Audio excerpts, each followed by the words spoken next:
Hello friends, आपका स्वागत है हमारे इस यूट्यूब चैनल पर।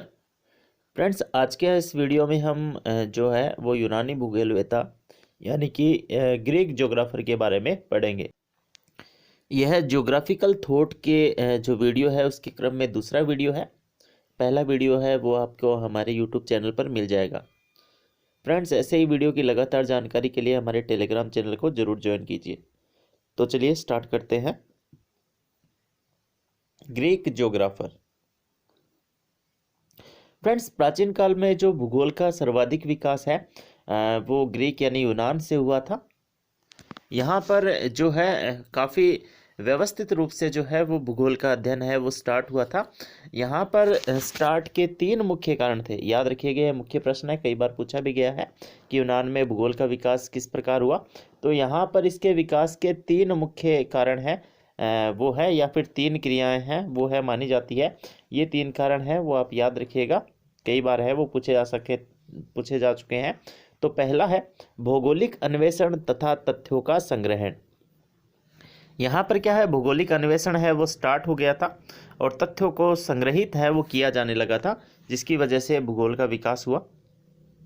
दूसरा, जितने भी ज्ञात स्थान है उनके मानचित्र है वो तैयार किए जाने लगे थे। उन मानचित्रों की सहायता से जो भूगोलवेत्ता है उन्होंने जो है अध्ययन है वो स्टार्ट किया। पृथ्वी की उत्पत्ति, तारे, नक्षत्र आदि से संबंधित है वो कल्पनाएं की जाने लगी, जिससे कुछ हद तक तथ्यों का पता लगाया जा सका था। उसके बाद धीरे धीरे है सभी ने इसमें भाग लिया, जिसकी वजह से ज्ञान में बढ़ोतरी हुई। तो इसमें जो मुख्य ज्योग्राफर आते हैं उनकी चर्चा करते हैं।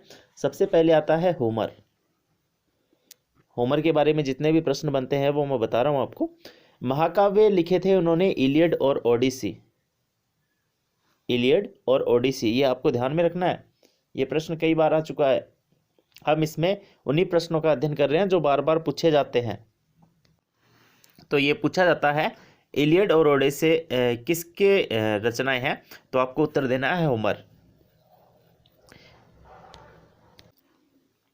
इन ग्रंथों में पृथ्वी को वृत्ताकार माना है, जल से घिरी मानी है और आकाश को खंभों पर टिका हुआ माना है। चार हवाएं हैं वो बताई है। बारेस जो कि उत्तरी भाग से आती है, पूर्वी भाग से यूरस, दक्षिणी भाग से नोटस और पश्चिमी भाग से जेफरस। इन चारों हवाओं के नाम भी याद रखने हैं। नेक्स्ट है थेल्स। होमर के बाद दूसरे जो महत्वपूर्ण आते हैं वो आते हैं थेल्स। थेल्स है वो मिलेट्स के निवासी थे।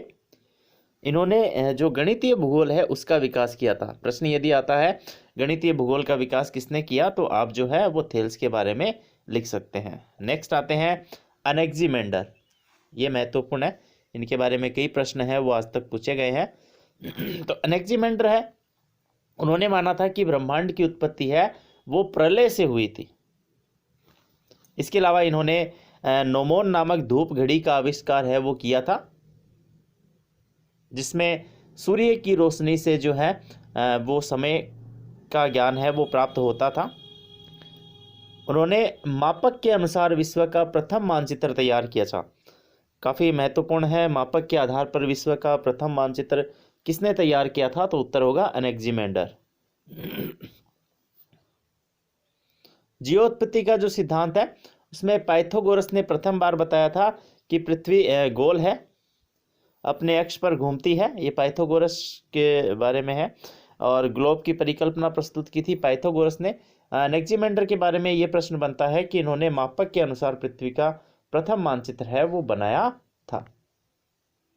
जियोत्पत्ति का सिद्धांत है वो भी अनेक्जिमेंडर का था, लेकिन पाइथागोरस ने प्रथम बार बताया था। नेक्स्ट है कि पृथ्वी गोल है और अपने अक्ष पर घूमती है। ये ध्यान रखना है, ये इससे अलग है।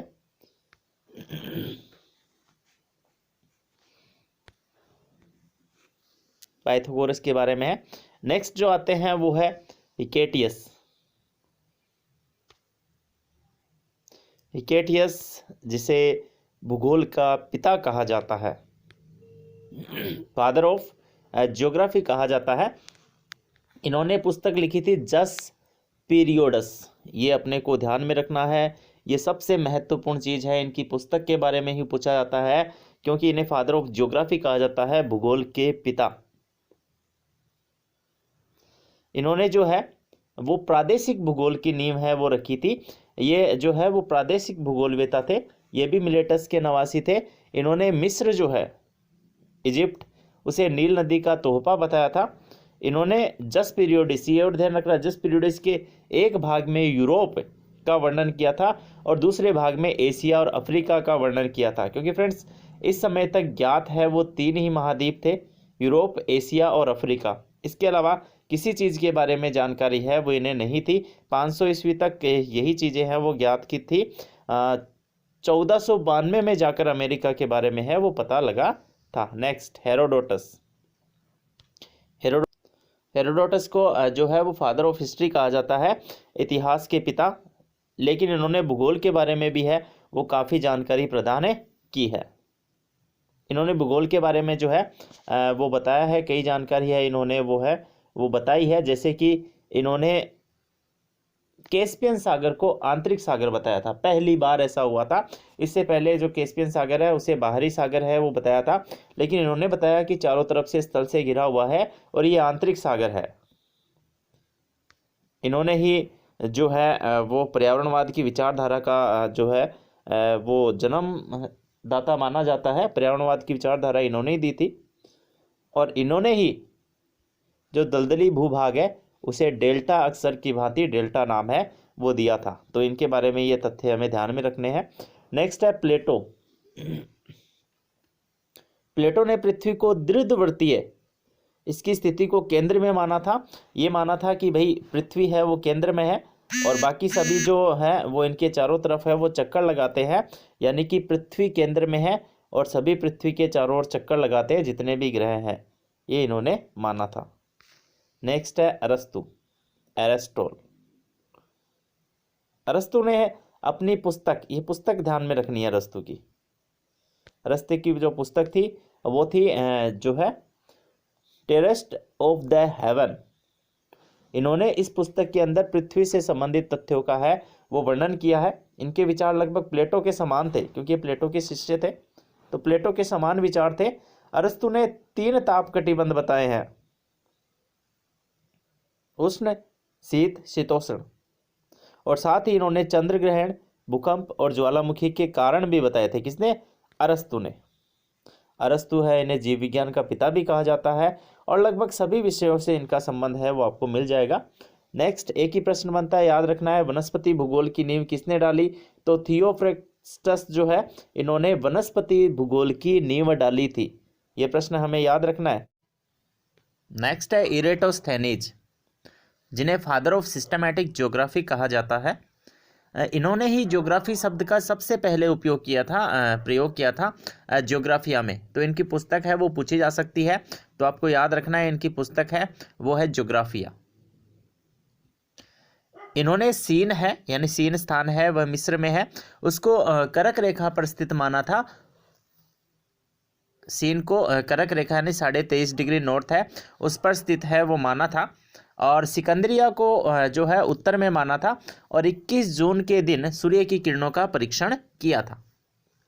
और परीक्षण करके जो है वो पृथ्वी की परिधि है इन्होंने 25,000 मील बताई थी। 25,000 मील बताई थी। काफ़ी जो है वर्तमान परिधि 24,901 मील के काफ़ी जो है वो आसपास है। तो ये इनके बारे में अपने को ध्यान में रखना है कि ये जो परिधि है वो इन्होंने बताई थी। इरेटोस्थेनीज है, उन्होंने गणित के आधार पर, यानी इन्होंने क्या किया था, जो अपने गणितीय स्थिति के आधार पर, गणितीय तथ्यों के आधार पर जो विश्व है उसको 5 जलवायु कटिबंधों में बांटा था। वर्तमान में भी वही है फ्रेंड्स, एक उष्ण कटिबंध है ही 23.5 डिग्री तक, लेकिन इन्होंने 24 डिग्री से माना था। दोनों तरफ उष्ण कटिबंध है वो मिले हुए हैं, इसलिए उसको एक ही नाम दिया था, यानी 24 डिग्री उत्तर से 24 डिग्री दक्षिण इन्होंने उष्ण कटिबंध माना था। फिर उष्ण के बाद दोनों ओर 2 शीतोष्ण कटिबंध और फिर लास्ट में 2 शीत कटिबंध, ऐसे करके इन्होंने जो है वो 5 कटिबंधों में विभाजित किया था। अक्षांश और देशांतर का जो विकास है, जाल है, वो भी इन्होंने ही बनाया था, जिसे हम ग्रिड कहते हैं। तो अक्षांश देशांतर का जाल है वो भी इन्होंने ही प्रदर्शित किया था। नेक्स्ट है पॉलीबोनियस, पोलिबियस। नेक्स्ट है पोलिबियस। याद रखना है अपने को, सारे एक एक चीज़ें हैं वो ध्यान में रखनी है। पोलिबियस है, इन्होंने जो भौतिक भूगोल में नदी द्वारा अपरदन क्रिया को अध्ययन किया था, इसमें कुछ याद खास नहीं रखना है आपको, बस इतना रखना है पोलिबियस है वो इससे ही संबंधित है, यानी पोलिबियस जो है वो अपने यूनानी भूगोलवेता है उससे संबंधित है, ये नाम अपने को याद रखना है। नेक्स्ट है हिपार्कस। हिपार्कस के बारे में काफ़ी कुछ ध्यान में रखना है। इरेटोस्थेनीज की जब मृत्यु हो चुकी थी तो उसके बाद में जो मिस्र में स्थित अलेक्जेंड्रिया पुस्तकालय है उसके अधिकारी है वो इन्हें ही बनाया गया था, हिपार्कस को। इन्होंने नोमोन का विकसित रूप, नोमोन है उनका विकसित रूप है वो बनाया था। नोमोन किसने बनाया था? एनेक्सिमेंडर ने। तो उसका विकसित रूप है वो एलेस्ट्रोलैब बनाया था, जो कि समुद्री इलाकों में भी काम में आता है, यानी इसे नाव में रख के भी काम में लिया जा सकता है। हिपार्कस के बारे में जो सबसे ज़्यादा प्रश्न पूछा जाता है वो पूछा जाता है ये, हिपार्कस ने भूमध्य रेखा को पृथ्वी के मध्य में बताया और उसे 360 भागों में बांटा, अक्षांश के आधार पर जलवायु कटिबंध बताए। यानी भूमध्य रेखा को देशांतरीय हिस्सों में 360 भागों में सबसे पहले किसने बांटा? तो हिपार्कस ने, ये आपको बताना है। तो हिपार्कस के बारे में ये जानकारी है वो आपको रखनी है, ये इनके बारे में जो है वो ध्यान में रखना है, क्योंकि काफ़ी महत्वपूर्ण प्रश्न है। यही प्रश्न है वो काफ़ी बार है, बार बार है वो पूछा जाता है, तो इसके बारे में हमें ध्यान में रखना है। तो ये स्थिति है वो ध्यान में रखनी है। नेक्स्ट अपन चर्चा करते हैं, पृथ्वी को वक्राकार तल को सपाट दर्शाया, यानी पृथ्वी का जो वक्राकार तल है, वक्र के आकार का है जो है, उसे सपाट दर्शाया था इन्होंने, जिनका नाम है हिपार्कस। तो हिपार्कस के बारे में अपने को ये भी ध्यान में रखना है कि पृथ्वी के वक्राकार तल को सपाट दर्शाया था, क्योंकि हिपार्कस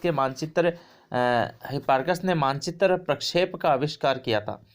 अब ये चीज़ भी आपको ध्यान में रखनी है, हिपार्कस ने मानचित्रीय प्रक्षेप का जो है वो आविष्कार किया था। किसने किया था? हिपार्कस ने मानचित्र प्रक्षेप का आविष्कार किया था।